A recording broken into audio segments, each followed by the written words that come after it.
Hi guys, this is Atco. Well, the Radio Shack stores are on Bankrupt.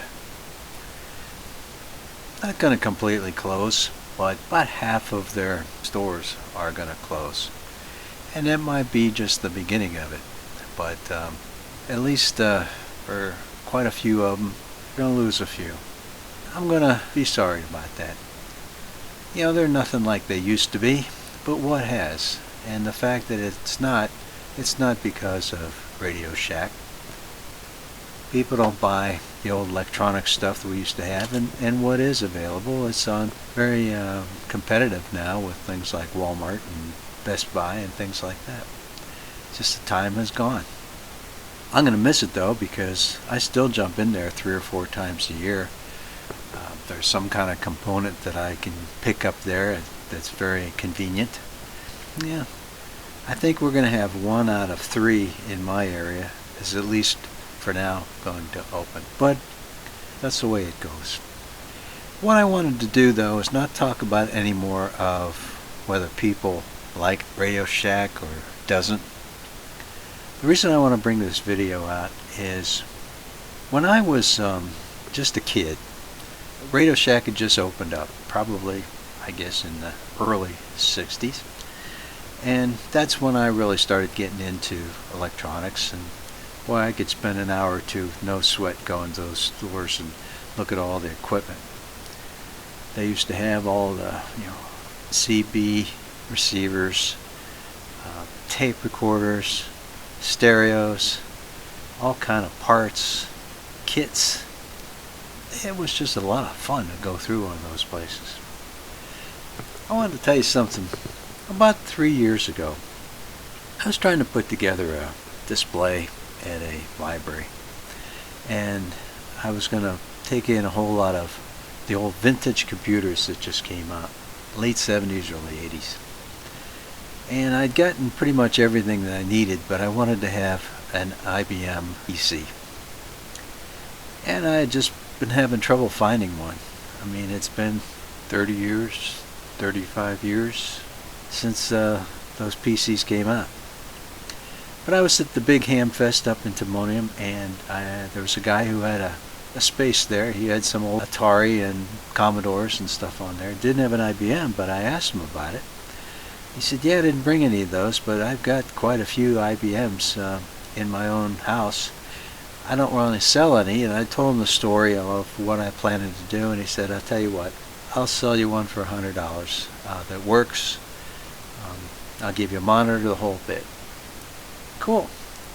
I said, I'm actually between jobs right now, so how about if you can come in the middle of next week, I'll give you my address, come down and get it. Alright, so I did, and then he gave me the address, and we went out to, in West Virginia. It's an hour and a half drive for me. But we get in there, and he's just got this old, small house. He lives by himself. He probably looked like he's somewhere between 35 and 40 years old. As soon as we get into the place, I mean, this is an electronic hoarder. It's, those hoarders where you really watch where you're going. There's just a little space to get through the rooms because everything in the room is full from the floor to the ceiling. But it was all electronic stuff. He just must buy stuff all the time at hamfest and everything, or goes in and surplus stuff or something, I guess, because he's just got so many. So I wasn't, normally I would have no problem going through this kind of stuff, but it was just so unorganized. And he said, well, where you got that IBM? He said, yeah, it's in the kitchen. Alright, so we go in the kitchen, and of course the kitchen was just as bad as the living room. But he had a table in there, and right in front of it was the IBM. And we got it going, and just perfect what I needed. And I gave him the $100, and I was ready to roll. He said, hey, before you leave, I want you to see something. Come on down in the basement. I'm thinking, man, geez, I know what the living room and the kitchen looks like. I'd be afraid to go down in the basement. But let's go ahead and see what happens. And I go down there, and as soon as you get in there, he had turned the whole basement into an old, like a 60s or 70s Radio Shack store. I mean, it had all the stands of all components. He had walls full of tape recorders, the big tape recorders, you know. Another wall was full of stereo receivers.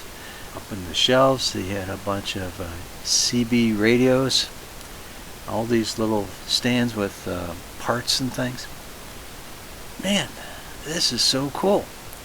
And you know, we just walked through it and we played some songs and stuff from some of his equipment. And I probably had a nice enjoyment for a good half hour before it was time to leave. I never really asked him, how in the world did you get it like this? I guess at first I was just thinking he just picks his stuff up all the time, but there was almost too much stuff that I wouldn't expect, like stands and things full of components. And as I thought about it, you know, I'll bet you he probably had either a friend or knew of an old Radio Shack that was closing and he took all their inventory. But then again, he's only 35 or 40 years old. I'll bet you this was like a father that used to have a Radio Shack and he just took a lot of the stuff out of the store and kept it rather than just sell it and get out of it. So I thought, man, this is so cool. I'd like to take another look at this and bring my camera next time. Well, I left the address that I had to get to his place, and there's no way I'm going to be able to get there by myself. So I figured, you know, he must go to all the other hamfests. I'll just keep going, find him somewhere, and tell him I want to come down to see him. And you know, I've never seen the guy again. I know he was between jobs. Maybe he got a job and he left or whatever, but it's one of these days I'd like to see that place. And it was so cool walking in, good 30 years behind in the past, that just get this old stuff that used to come from the 60s and 70s of a Radio Shack. So anyways, it's just kind of a nostalgia of those old stores, things like a Radio Shack. So I thought it'd just be something you might find it interesting. Got nothing else to tell you? So this is Atco, signing off.